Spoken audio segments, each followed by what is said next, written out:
السلام عليكم ورحمة الله وبركاته. معاكم الشيخ أبو الدنيا، أخوكم الشيخ أبو الدنيا. زي ما قلت لكم قبل كده كتير إن عرق السواحل فيه سر الأسرار، يعني أي حاجة ممكن تتعمل بعرق السواحل، بس الفكرة إن إزاي يتم ده. تمام، إحنا معانا قفل أهو. تمام، وبإذن الله بإذن الله هنخلي القفل ده يتفتح عن طريق عرق السواحل.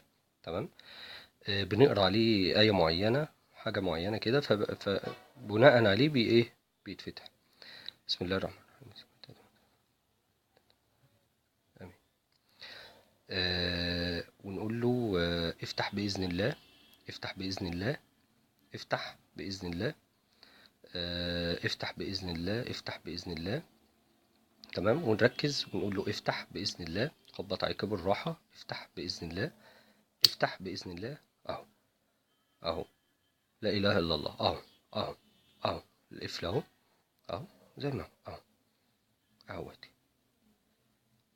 وطبعا سبحان الله، للتواصل معايا انا اخوكم الشيخ ابو الدنيا، آه، الفيس عرق السواحل وسر الاسرار. هتلاقوني على صفحتي عرق السواحل وسر الاسرار. شكرا وبارك الله فيكم.